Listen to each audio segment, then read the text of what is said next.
Fíjese lo siguiente. ¿Dónde estaba Dios cuando estaban planeando matar a José? Sentado en su trono, moviendo las fichas para llevar a José al cumplimiento. Sigo paro. Conocí otro, también muy amigo de muchos años, que también tiene una academia. Él trabajaba en Newark y trabajaba en una aerolínea, si mal no recuerdo. Y yo lo conocí por mucho tiempo. Ganaba unos 30, 40 mil dólares al año quizá, o más o menos. Pero cuando las cosas se le puso difícil, decidió irse a República Dominicana. Y su historia me atrae la atención, porque lo que no consiguió en 10 años o en 15 años en Newark, lo comenzó a conseguir en meses en República Dominicana. Con su academia de béisbol, Jehová ha sido benevolente para con él y le ha bendecido, porque así lo ha determinado Dios. O sea que a veces donde nos está yendo duro es simplemente la señal de Dios que es tiempo de movernos, que es tiempo de irnos, que es tiempo de expandirnos a otro lugar. ¿Habrá alguien que alaba a Dios? Posiblemente el maltrato de tu jefe lo que está indicando que el tiempo de tu empresa ha llegado. Alguien alabe la gloria de Dios. Dile a alguien: Dios tiene un plan. Dile: Dios tiene un plan. ¿Y sabe por qué yo me recuerdo de este hombre? Porque cuando yo llegué por primera vez a Newark, en esa nevada, la hermana de él, ellos me recibieron en su casa. Y yo me acuerdo como hoy que ese joven me dio $200 en $20. Fue y lo sacó. Él no estaba todavía firme en el Señor. Y fue y me dijo: pastor, mire, yo quiero darle esta ofrenda. Jamás se me olvidaron esos $200. Y lloré para que Dios bendijera la vida de ese hombre. Y han visto mis ojos el cumplimiento de la oración. A su nombre. De hecho, hay gente experimentando bendición porque otro intercedió a favor de ellos. Y muchos ni siquiera lo saben. Dile a alguien: Dios tiene un plan. Dile a alguien: Dios tiene un plan. Aún con lo que perdiste, Dios tiene un plan. Aún con la enfermedad que tienes, Dios tiene un plan. Aún con la depresión que te ata, Dios tiene un plan. Hay un plan para tu vida, hay un plan para tus hijos. Alguien diga aleluya. Voy a terminar. José se monta, se lleva, es cautivo en esa caravana de los ismaelitas y es llevado a Egipto, esclavizado.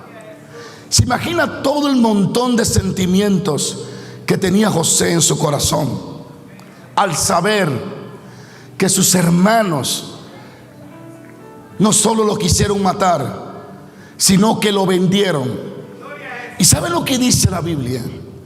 Que cuando le echaron en la cisterna, se sentaron a comer pan y comieron sin sentir remordimiento.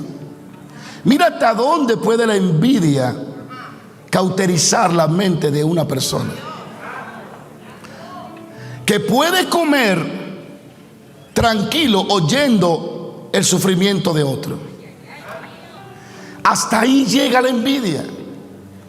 Pero qué bueno que nuestro Dios, dice la Biblia, no se adormece el que guarda a Israel, y que sus ojos están siempre sobre los justos.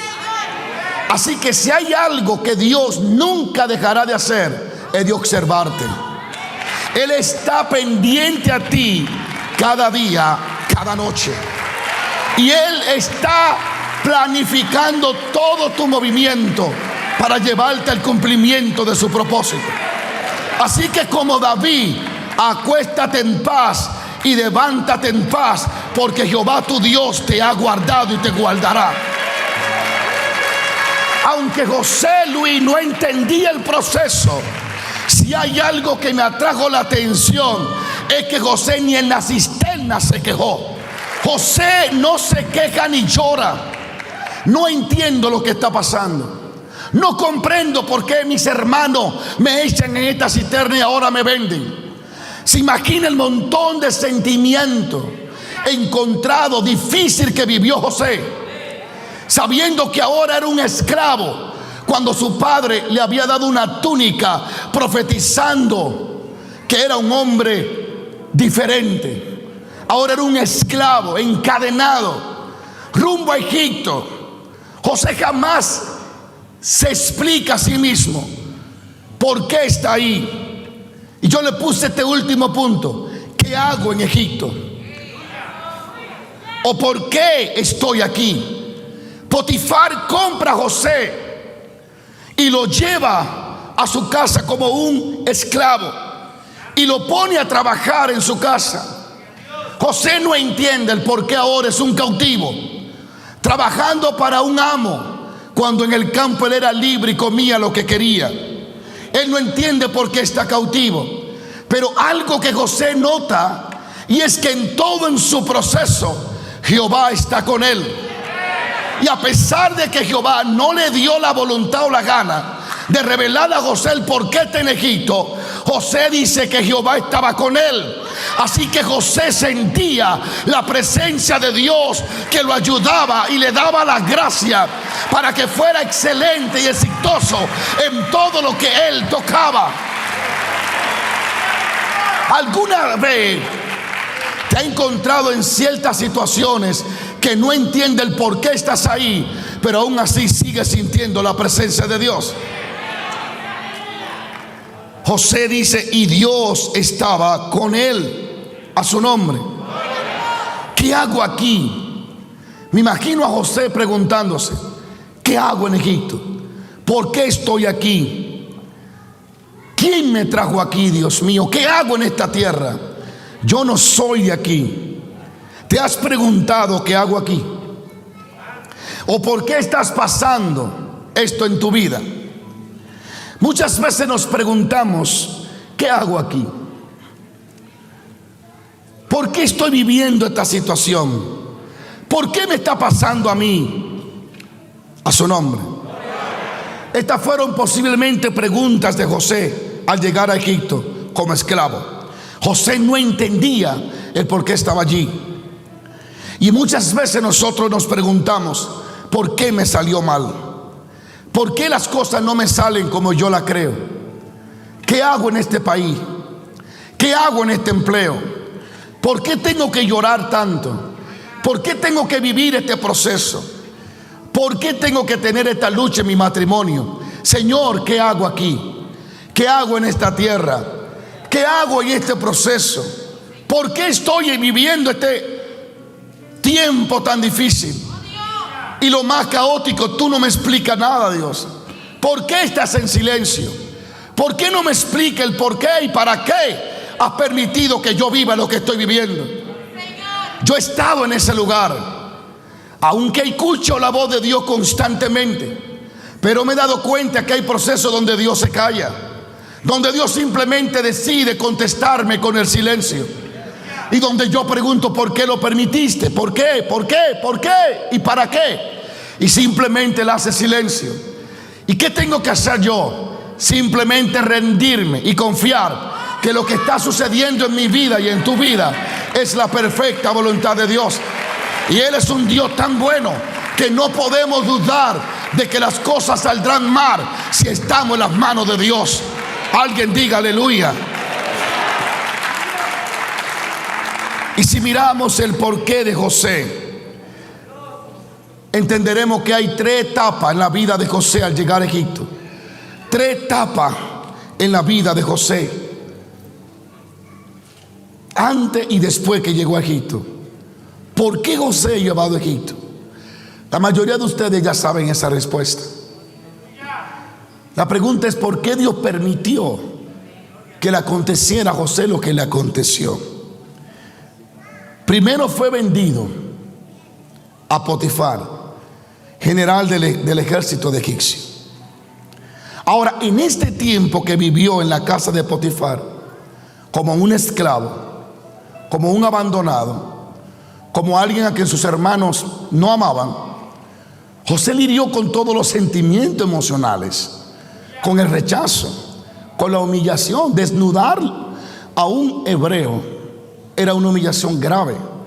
Por eso ellos rasgaban sus vestidos cuando había un pecado malo, porque era la forma de humillarse. Humillado, con intento de asesinarlo, maltratado en el camino de esa área donde estaban los hermanos hasta Egipto por los ismaelitas. Ahora en Egipto él es un esclavo que lo pueden encadenar. Ahora la pregunta es, ¿qué aprendió José en la casa de Potifar? Y abra sus oídos y lo trajo. ¿Qué aprendió José en ese tiempo de esclavitud en la casa de Potifar? A su nombre. La Biblia dice que Potifar lo puso encargado de todo, de su casa, de su ganado, de su riqueza. Pero en ese tiempo de esclavitud, ¿qué aprendió José en la casa de Potifar? Aprendió administración. Aprendió a administrar los bienes de otro. Aprendió a ser excelente calculando en matemática. Sigo paro. Y esa administración, ese tiempo que aprendió, la cual fue un periodo donde el favor de Dios que estaba con él le ayudó a aprender a ministrar, ya que el propósito final de Dios iba a tener que ver con ministración. En la casa de Potifar fue simplemente una escuela que lo estaba preparando para lo grande. Y en ese tiempo que él administró la vaca, que administró los bienes de su amo, Dios le dio el favor para aprender a administrar las cosas de otro. Todo lo que aconteció en la vida de José se relacionaba con el propósito. Gracias. A su nombre.